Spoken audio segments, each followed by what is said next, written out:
What's happening, everybody? Welcome back to the Sports Card CEO. We talk collections, connections in the sports card hobby. Matt Ham, Bubba Wilson, Eric Mandelkern.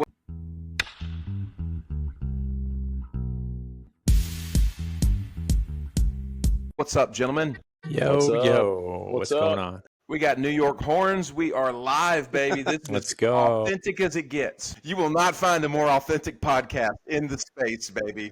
You might hear a cow mooing in the background. You're going to hear some cows mooing in the background. Gary. A little Bowman farmer action. I want to know. I want to put a camera on you while you're farming. I want to see. I want to see what you do there because you can't get in touch with you for like 6 hours a day. And I just like picture you in this like funny hat and like sunglasses, and you put your phone away and you just like playing. You saw my new logo that one of our listeners, by the way. Thank you so much, Ben. Thank you for making that. That's exactly what I look like. I mean, he got a little bit of straw hanging out the mouth, got a card in my back pocket. Riding around on we should get a new logo for ourselves. So any listeners out there that have good artwork, imagination, send over some sketches, and maybe the winner will get a little card as a reward. I'll throw in on that. I'll throw in some juice on that for a card. Send over your best design. We get a great design out there. We get a new logo out of this. We got to throw y'all a pretty sweet card. I'll include some sort of Sebastian Walcott card. Walcott. So we're going to give away a Walcott spotlight. I want to shout out a couple things. Just our listeners, we really appreciate you guys. Like, honestly, we all had stuff going on in the schedule today, and we were like, man, let's just kind of hit pause. And we've got listeners that are looking forward to this. And so I just wanted to say, Kern, thanks for holding us to that, man, to go ahead and get this done, because it is, man, it's important. We're building community here, and you guys are a part of it. We wanted to do this. We want to announce, we'd love to hear more stories from our listeners about the sports card hobby, like sports card stories. Hit us up on Instagram, message us privately. We would just love to hear cool stories in the hobby and just start almost like a segment highlighting some hobby stories. Yeah, we're going to work on getting a voicemail set up where you guys could call in, leave voicemails, talk about anything, basically. If it's a scam deal or thoughts that you might have or crazy, ridiculous steal that you had, whatever it might be. By the way, talking of hotlines, have y'all that success hotline that Valor talked about on Instagram a couple weeks ago, Bobby Witt? Did y'all see that? That thing is actually pretty freaking amazing. That guy, there is a sports psychologist, okay, and I don't remember where he's from, but essentially he has been doing for over 30-something years in a row. He does a voicemail, okay, and you call it, and every day it's got a story or a topic about psychology, and it could be your mindset or anything else. And I've started to call that number with my boys for baseball, and it's pretty amazing, man. This guy has not missed a day. And I called it on Saturday on the way to my kid's game. It was 12,500th episode or voicemail in a row without missing a day. Wow! So I'm gonna share that number real quick, and because Bobby Witt said he has listened to it every single day since high school baseball. Their coach made him listen to it, and he's continued to do it. And it's really pretty cool. It's cool. I put it in my phone. Baseball Success Hotline. And the phone number is 973-743-4690. Even if you just call it one time, the first time I called it, I was so scared, like some guy was going to be like, hello. But it goes through a voicemail like pretty quick. And tell me your deepest, darkest secrets. Well, then what's crazy is sometimes, though, like at the end of the voicemail, he'll say, hey, I want your opinion on this. Like, and I'm always like, it beeps, and I'm like, quiet. I'm like, hello. I love it. It really is pretty cool. Y'all should check it out. So, Kearney, you're in slot one. Go ahead and what's been going on in your world this week? Man, I have been doing some buying, but I had mentioned last week that I was flying out to Los Angeles for a deal, and man, it was probably one of the most interesting, fun deals that I've ever done. Me being in this world, collecting supers and low numbered parallels, autos of these prospects, you kind of never know what it's going to bring. And this is one of these situations where a rare, unique opportunity came to me. And I did a deal with Trout, the GOAT, Mike Trout. And there's a mutual friend who most of you probably do know that hit me up one day. There was a card that he was interested in.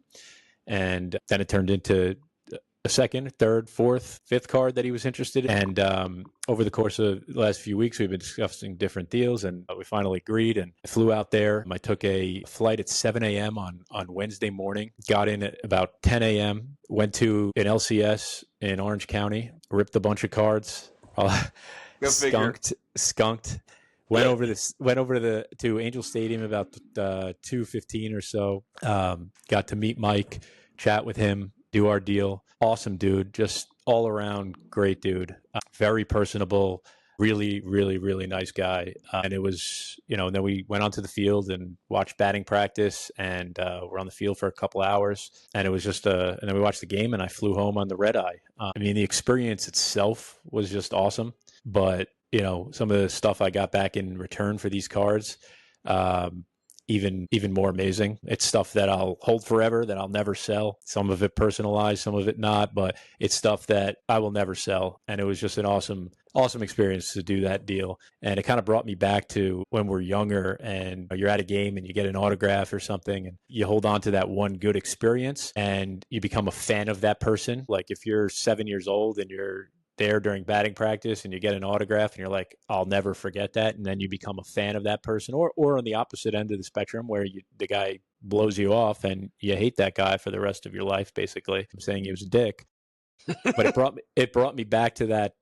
feeling of being a kid, of like, I left there thinking I want to buy more Mike Trout. I like him. I mean, not only is it probably a great investment, but he was a genuinely good dude, and I want to buy more Trout now, so it took me back to that feeling of like being that 7-year-old getting an autograph baseball or an autograph card and then like wanting to go PC all of his stuff. But yeah, that's, I don't want to say that's it for my world, but it was a big week. It was a fun week, and once in a lifetime. I feel like we've reached a new level. It's like there should be a like a thing that goes off, and it's like new level achieved for sports cards. Yeah, I passed the next stage. Yeah. Well, Ham, I really appreciate you putting him in spot one this week, so I get to follow that up. Like, what did you do this week, Bowman Farmer? I went to the grocery store. Oh, my God.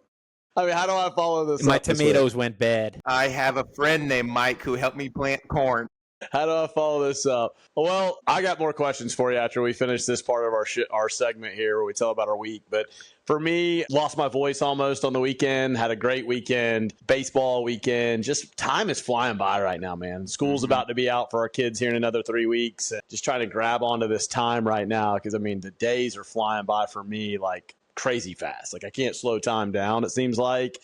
Wake up and go at it again. The day's already over. So, but a great weekend. My son hit a bomb, hit one over the trees. So had a lot of streaming in this weekend, a lot of fun. On the sports card side, I'm just picking. I just keep picking. I haven't had like one of those like binge moments. I'm due for a good binge. And it's probably coming. I feel like a binge moment is coming here in like the next month. I'm just waiting for it. I'm waiting for like that binge of cards to be out there so that I can just go crazy on it, but it's just not there. So I'm just kind of picking around the edges, picking my spots, buying kabooms. I'm going to own every single Jaden Daniels kaboom, I think, by the time it's said and done. I am going to have a ton of those, but no, I am excited about the new release because I feel like that always just brings so much excitement. Yeah, for sure. To cards again, and now you're seeing like performance really starting to come. We're got guys over 100 at bats, so you're really starting to see like, okay, what's the season going to bring? You're starting to see prospects now that have been playing for 2 weeks, 3 weeks, 4 weeks, and you're starting to kind of get an idea of what this market's going to hold. I enjoy this part. It's kind of like a reassessment time to kind of be like, okay, what's next for me? And I think, Ham, I know you said you're doing the same, and I think, you're doing the same, Eric. But that's kind of me. I mean, just kind of preparing for this new release. I'm excited about it, kind of preparing to continue to pick around the edges till I have those binge-worthy moments, which I think are coming. But before we go to Ham to tell us about his week, Kern, where did you get that shirt? I keep looking at it. I see it. I think it says Bowman. Where did you get this? Where did you get that Bowman shirt? With a crown, Bowman King. I got this from Daddy Rips. Shout out to Daddy Rips. Yeah, I like that. I want to get me one of them Bowman King shirts. Yeah, I like that. I like it. It's For a comfortable. second, I was wondering if it said Newman. Hello, Newman. What did you have in your world, Ham? Dude, we had division this weekend, man. I had the Twins playing guest playing travel baseball in Myrtle Beach, and Matthew playing travel basketball in Fayetteville, about 2 hours apart. So Liz and I split up. I went with Matthew on Saturday. She went with the twins, and then we swapped. I went with the twins on Sunday. My wife went with Matthew on Sunday. So, yeah, man, it was. I don't like weekends like that, and you've got three boys and they're playing different sports and they're in different cities. It's just not fun. We had one all-star experience years ago. Both of the boys made their respective all-star teams and they went to like the regionals or whatever.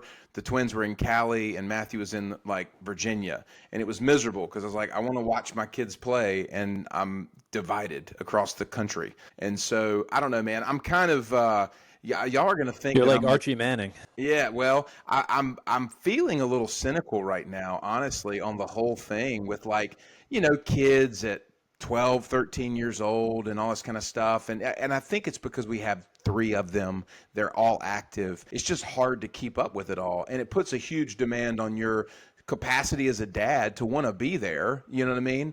But not being able to always be there. Like that's been a little bit difficult for me. And so the answer is not don't play sports, but it's just like, man, it's just so hard because in order to put yourself in that position to excel, you got to put them in the environments to be able to play against better competition. And so anyway, my wife and I have been having long combos about that. And to add to the mix of the craziness of the Ham House, we got a puppy this week. Oh, Wow. Yes. No shit. is he going to make an appearance on the show today? It is still nameless. It's downstairs, and It's downstairs. yeah, well, she's downstairs. We haven't named her yet. What kind of But dog? it's a Bichon Poo. What is that? It's a mix between a Bichon Frise, maybe, It's like one of and those little dogs. Cockapoo. Yeah, she's like 12 to 15 pounds. It sounds Bring her like on. the newest Japanese prospect coming over, a Bichon Poo. Okay, so I do have an image. Wow. Man, Oh, that's she's cute. a cutie. She's a Yeah, cutie. That's awesome. Yeah, so Man. a little fur ball. But no, we had a dog for my wife and I, Stella, for 14 years, and she was a cockapoo, and she was like the heartbeat of our crew.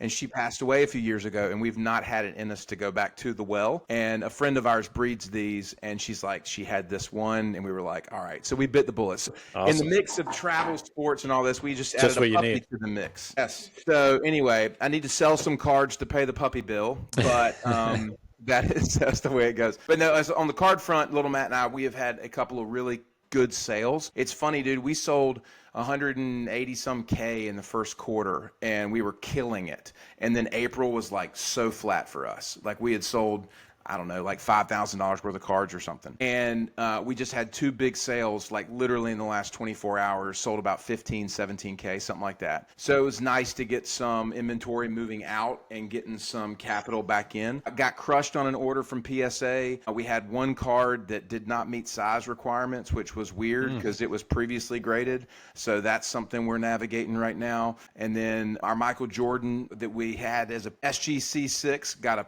PSA 6. We were glad with that. A new cert Nice. label on a Jordan. Good card for us forever. And then, all of our prospect stuff. We had two Leo DeVry Golds that got 9s. We had a Walcott Blue that got a 9. And then we had a Jaden Daniels downtown that got a 9. So, a little bit of a punch there. But, we shall rebound and move on. Yeah, on that topic, before we move to the next topic, and I want to see what our listeners are if they're experiencing the same thing. I cracked I cracked a lot of cards, but I had 10 cards from PSA slaps, okay, in recent PSA slaps, PSA 9s, all of them, okay, and I cracked them, and I sent in a bunch of them. They took about 12 cards, the BGS Butcher, and he put them as altered out of a PSA 9 slab and put them as altered. What was the reason? They just put altered and put them in a slab. The slab says altered. Yeah. And it says altered. The card literally was cracked, was not cleaned, was not nothing. We literally cracked it. I sent it in and it came back altered. And that's happened now like 3 times in a row. Like, what are they doing? That's weird. Something interesting here, and this is, I'm just going to say it. I wonder if they're using if there's some type of technology or blacklight or whatever that before you put it in as a 9, if BGS is using some type of technology to look at something on the surface it's been wiped or whatever, you know what I'm saying? Like, Yeah. I don't know. I wonder Makes if you there's think. They need to get rid of that technology. Yeah, because I mean, if you have a card that goes in certified as a 9 with one company and then goes altered to the other company, it just seems like there's some massive inconsistencies there. Yeah, for sure. But it's Yeah. the whole grading thing right now to me is the craziest it's ever been. I mean, it's nuts. Yeah, I had a superfractor that I sent to BGS, and the super on the top right had an inscription. It wasn't like an inscription down by the signature, but on the top right, it had an inscription. It says, like, it's a Josh Kuroda Grauer one, right? And he's on Oakland, and he's from Jersey, and he wrote, like, F-Town for life. And BGS wouldn't slab it. They wouldn't grade it because it wasn't an inscription on the checklist. So I'm going to send it to PSA. But what if they don't grade it? And I don't understand why BGS wouldn't grade it to begin with. Like, I'm not writing that on there. Like what I mean? It doesn't make any sense. Just get a reasoning of they can't confirm the inscription. Yeah, I just want to see. I'm curious. Like, seriously, like, email us in, Instagram, whatever. Like, let us know if this is happening to you too. Yeah. I'm just curious because I think I used to never have that happen. And in the last 6 months, it's happened. It happened in the last order 12 times, but probably 40 to 50 times. Now I'm sending thousands of cards. So, but every time now there's multiple they're putting like that. And they're literally direct cracks. Yeah, so, that's strange. It's super interesting. Like, to your point, it's a really interesting and difficult time on the grading side of things right now. Like it's like it almost got out of hand, and they're trying to come back and put it in hand, but they went too far in the other direction, and so it's like now there's just this weird crack because it is a little deflating too. Like when you've done this for a while, like we have, and you get a gem rate of 60% or 70% or whatever, to turn around and get a gem rate of 10, or whatever. Yeah. You know what I mean? We talk about is eventually the PSA 9 going to be worth more than the raw, which it should be, right? But when I'm looking at raw cards, even if they're pack pulled from a breaker and I'm working a deal with whoever hit it directly from that breaker, I'm being more picky because, like, I see top to bottom centering off, and I'm like, I don't want it. And that used to not be the case. And it's like, so I'm buying less because of that. It's just, I don't know. When is the tide going to turn? Yeah. Well, this is a question for y'all, and I know the PSA 9 for most people now. The PSA 10 is obviously the grail, and this is another topic. But like, I find myself, I don't buy PSA 9s ever unless there's an intention to crack it. Right? I want to crack it. I want to get a 9.5 or 10. But I found that with inventory being so low now, like, I'll give you an example. If I see a Connor Griffin out there, and I know it's not a clean 9. It's like, this is what I did with the 9. Yeah, there's a 9 right there. Just got it. Yeah. What is that? That's a 9. It's a gold 9. Yeah. Okay, gold 9. I'm buying that card right now of 9s and just saying, I don't care. I'll sit there and wait because I believe in the player. Yeah. And I don't care if it's a 9.5. I don't care if it's a 10. Yeah, I'm paying for the 9, but I believe in the player, where I didn't used to do that. I used to have to feel like I had to crack it. I had to get the 9.5. I had to get the 10. I'm kind of getting away from that because if I believe in the player and I'm convicted, I'll sit on the 9, and it's obviously way safer than sitting on that raw card that could be a 7 by the next time you go to grade. I agree with you there. Yeah, I agree. Yeah, I think you have to get savvy. As the market changes, you got to get smart. And you've got to and I'll tell you this, one of the things that we've been doing is buying fresher label 9s because the grading standards are stronger. You know what I mean? Yeah. And so we have a fresh label 9 Trout refractor right now.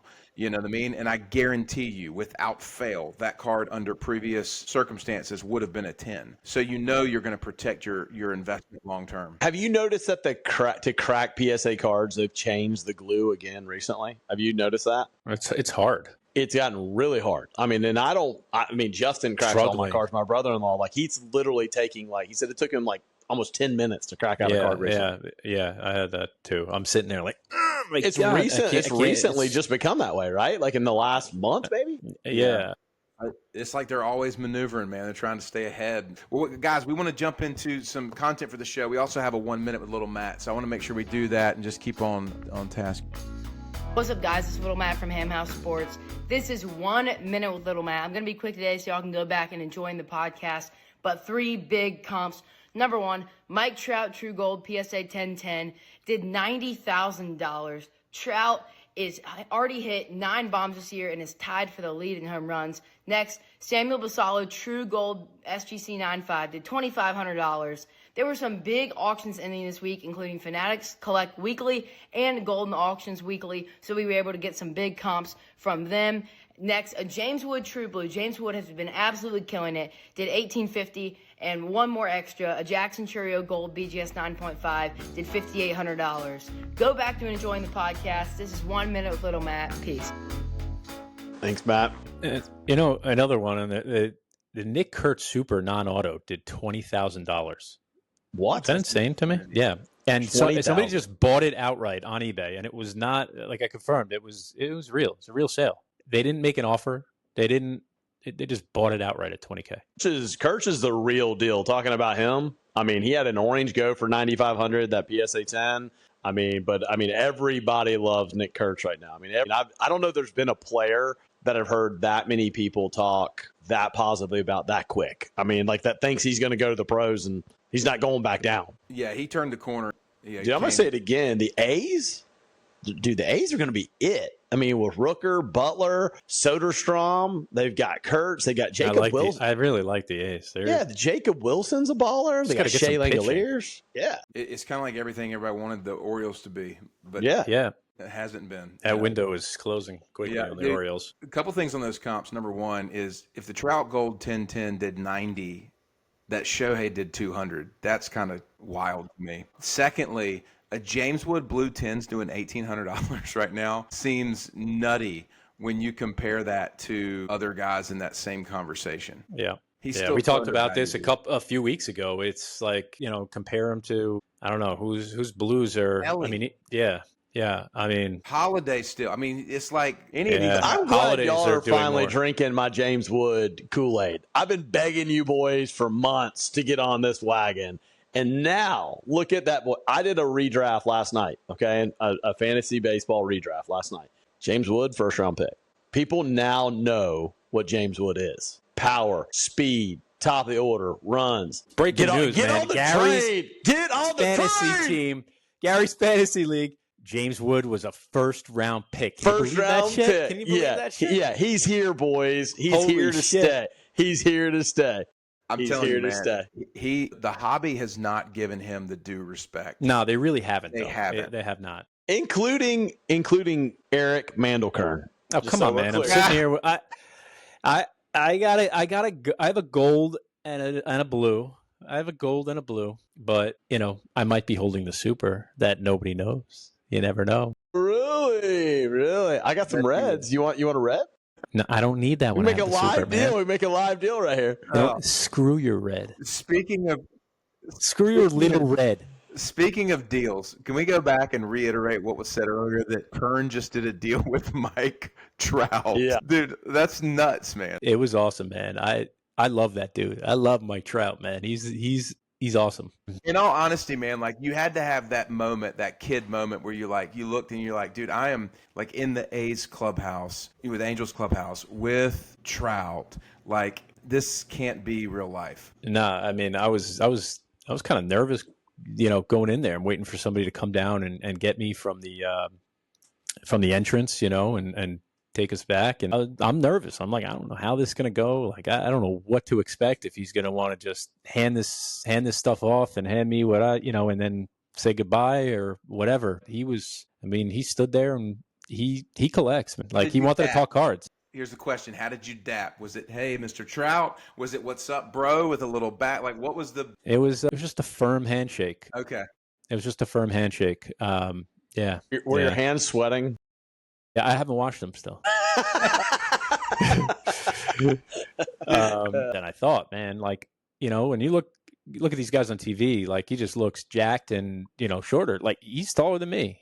And I'm 6'1.5", 6'2". Like he's a big dude, man. But he was awesome, man. He talked to us about cards. Like he was very interested in 25 Bowman coming up and who I'm after and prospects and draft now, and that he likes to rip and he likes to collect, not just baseball. But it was really fun talking cards with somebody like Mike Trout. He's cool.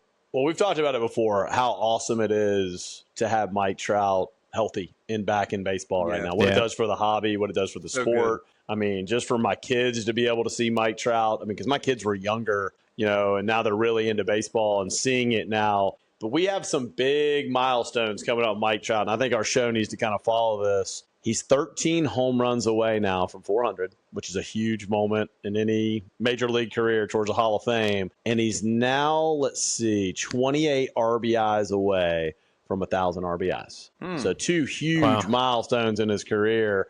13 bombs, 28 RBIs away from 2 huge milestones right there. So, and he could retire now, and he's probably as safe as you're going to get in major leagues right now to make the Hall, in my opinion. But it was funny. I was sitting there at the game, and I'm like watching the actual game, and he had a rough game. I think he went 0 for 4, and I'm like, shit, he's never going to want me back at the game. He's never going to meet me again. I'm like, bad luck here. Don't ever come back. I was hoping he'd hit 3, and he'd be like, yo, you gotta travel. You gotta meet me. I need you there, man. Is the active leader in, there you go, Giancarlo Stanton is the leader right now. Active player.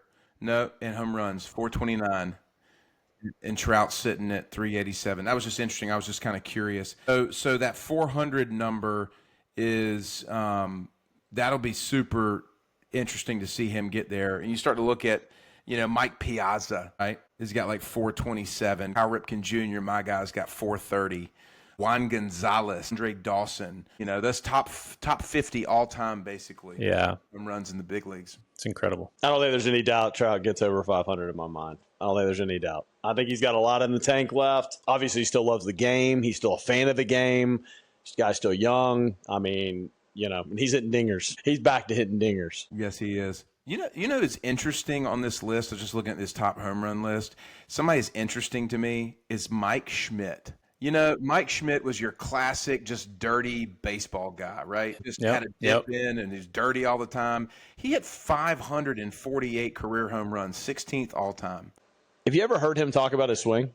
Mike Schmidt, if you ever look it up, MLB Network talks about his swing, and it's amazing video. And he said, I literally struggled to hit home runs, and I couldn't figure out. He's swinging hard as hell. And he said all of a sudden one day, I can't remember who it was like, dude, you're swinging too hard. Take a nice, easy swing. Try to put it out. He said, I started hitting bombs. And he's like, I couldn't stop hitting them. And he talked about this. Yeah, it's pretty sweet. He's like, I mean, obviously he was still swinging hard, but to him in his head, he wasn't. And here come the power. That's interesting. So everybody else on that list, you think, oh, yeah, that guy. Oh, yeah, that guy. Reggie Jackson, right? Palmeiro. Like, you get McGuire, Frank Thomas. You get that. But then you got freaking Mike Schmidt in there. It's interesting. So a little side note. So it's interesting, guys, we talk about this, the whole idea of why we're in the hobby, right? And what we collect for. Kern, you mentioned it, like when you're a kid, the thing that you're going after, right? This whole idea of like a grail kind of thing. Mm-hmm. I've struggled recently because I told Lil Matt, I was like, dude, we've gotten every single card I probably could ever think of getting, minus a 1952 Mickey Mantle Topps rookie, like the most iconic card. But it makes you think about like switching. And you're talking about Kern going after some game use stuff. Like when you guys think about collecting in the hobby and the nostalgia of collections and things like, where are you guys focusing your energy there now? I mean, it's just like recently my mind's kind of been all over the places, thinking about diversifying a little bit.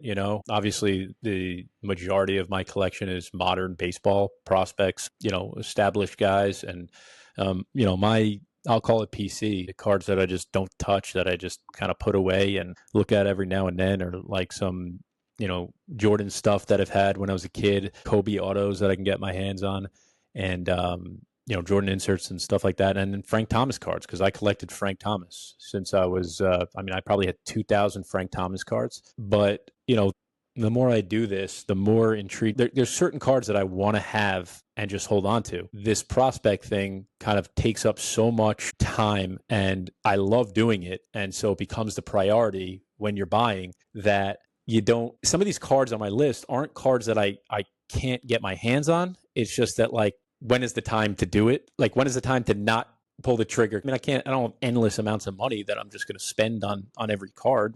When am I going to go get the 52 Mantle that I want? Like, when's the right time to buy that? When's the right time to go get the 0304 exquisite LeBron? Like, when's the right time to go get my Frank Thomas no-name auto?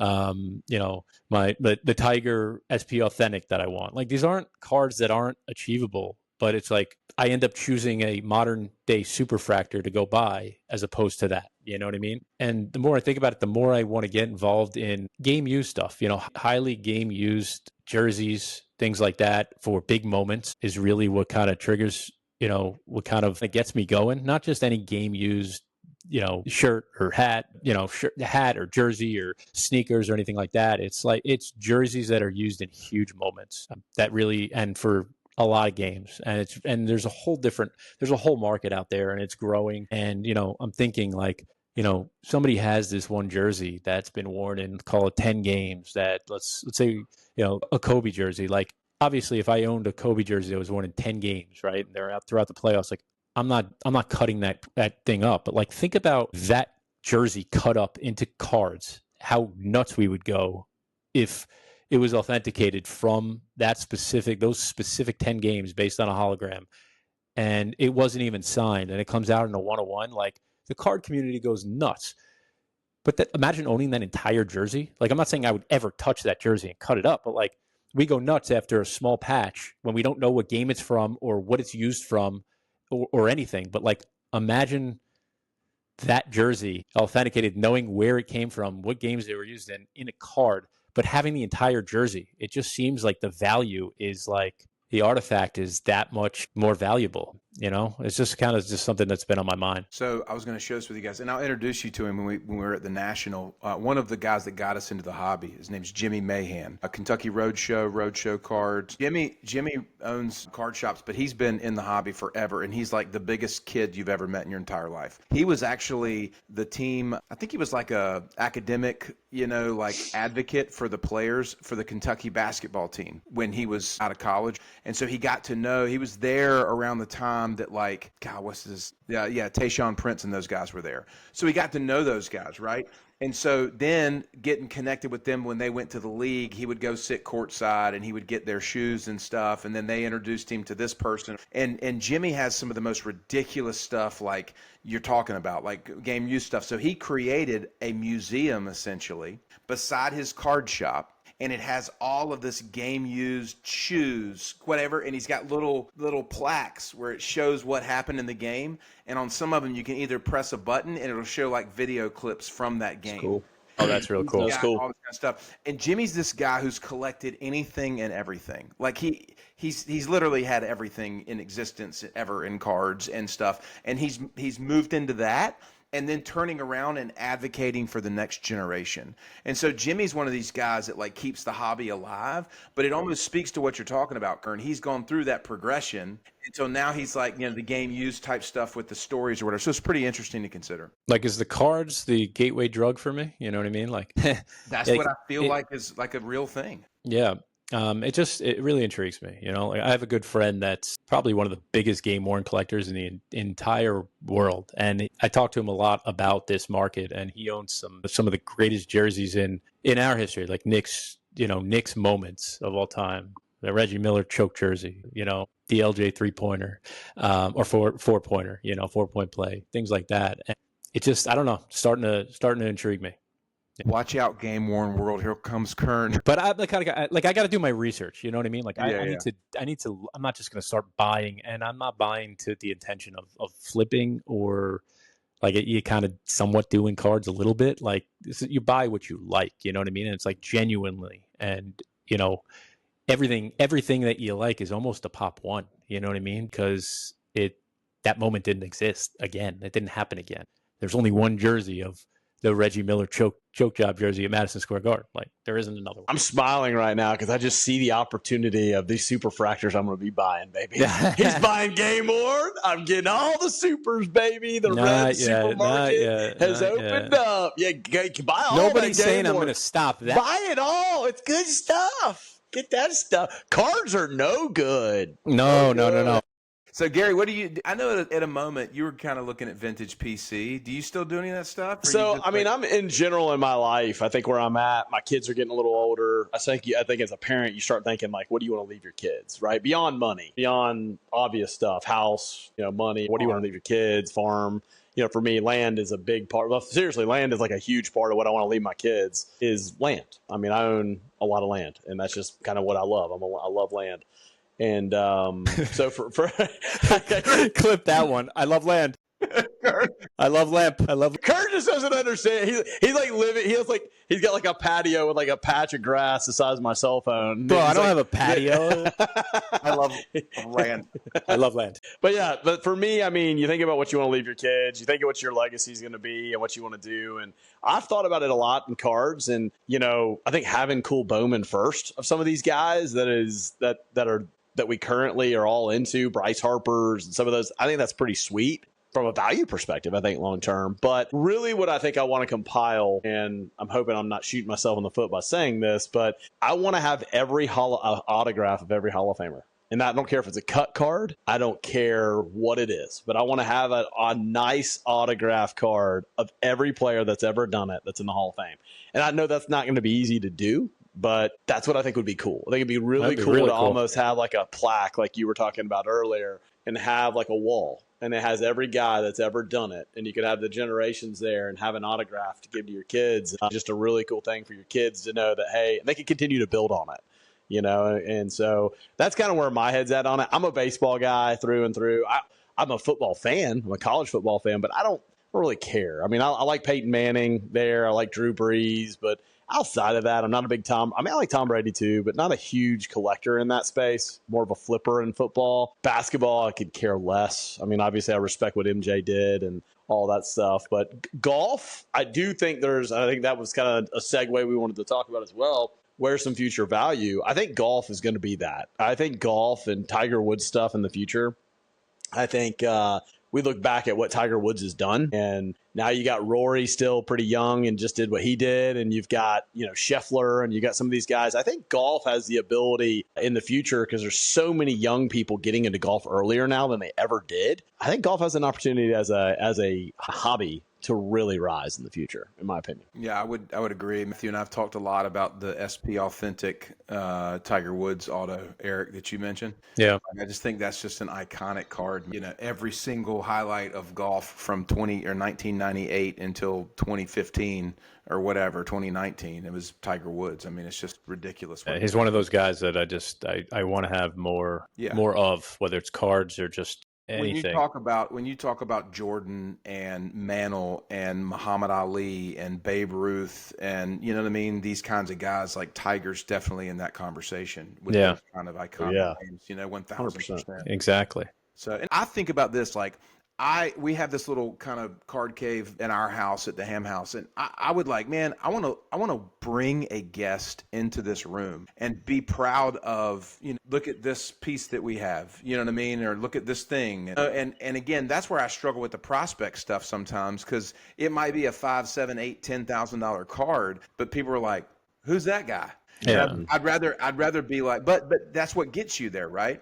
So it's like, you've got to, I heard Jimmy Iovine one time in one of my favorite documentaries, The Defiant Ones, and they were trying to get him to sell out Dr. Dre. And he said, but that's the horse I rode in on. And he wouldn't do it. And it's interesting. Bowman is what we rode in on into the hobby. Right. And so from that perspective, man, I can't hate it. I can't look down on it. You got to stay in the saddle to be able to do the other stuff. It just keeps me on my toes. You know what I mean? I mean, I love doing it and I love watching, but it keeps you on your toes. It kind of creates excitement every day. Well, you guys are both, though. I mean, and that's me as well. We're all the same. We're all exactly the same in this way. Like, we love the game. We love the numbers. We love the hunt. We love the hunt. And that's what Bowman is. It's a hunt. It's a seek. It's a chase. It's a hunt. And there's no bigger rush in this hobby, in my opinion, than when you get a guy right and you hit the mother load. And I mean, it's a rush, when that moment happens, and to me, I think that's what makes it so fun. And to see these guys that, you're talking about early on in their career and see it play out. I mean, it also keeps you way ahead of the game because you already knew this guy was coming. Nobody else did. most of the common baseball folks don't know. And they're like, who's Jackson Churio? I heard he's pretty good. And it's like, we've been talking about Jackson Churio for years, and that, to me, I enjoy that as well. You already know what's coming, and it's cool. It's fun. Yeah. There's Yankee fans here in New York, Mets fans. I mean, most people that don't collect cards or in the Bowman world, they're like, who's this Nick Kurtz guy that everybody's talking about? Like, hell is Nick Kurtz? Like, I've never heard of him. It can't be any good. It's just funny, man. It's like, It is. It does definitely keep you alert and keep you on your toes. I know, guys. We were on a tighter schedule today, so we want to go ahead and kind of wrap up the show. But saying all of that,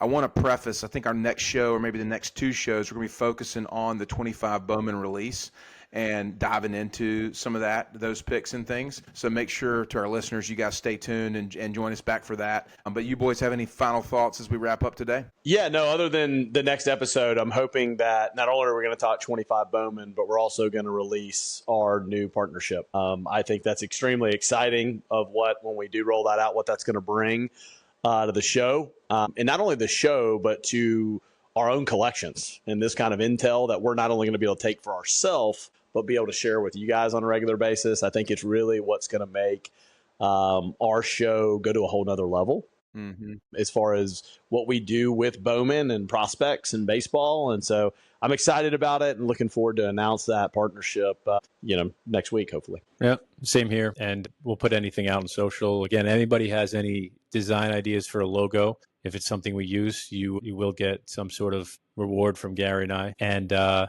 appreciate everybody listening. Big week next week with Bowman. And Mike Trout, you're the man.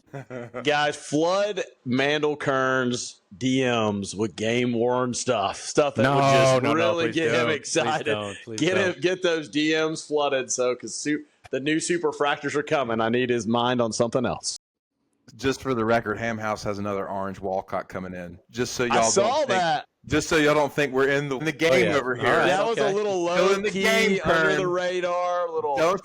Don't you think we're not in the game? I saw. I like it. That's what Ham does. He goes out publicly. He goes, yeah, just been a little bit down, and we're just not into it right now. I don't know. We're just kind of got an orange coming in. We just got 2 Walcotts, 3 Connor Griffins. We located some Leos. Somehow we found the Jesus Mate before it came out. It's a red. We got it though. Yeah. It's we're just totally burned out over here. Everybody's got to have a strategy, right? You got to have a strategy. When there's a handicap, you have to exploit it against you guys. Lull us to sleep. Oh, dude. Well, listen, fellas, appreciate it always. To our listeners, thanks so much. This is another episode of the Sports Card CEO signing out.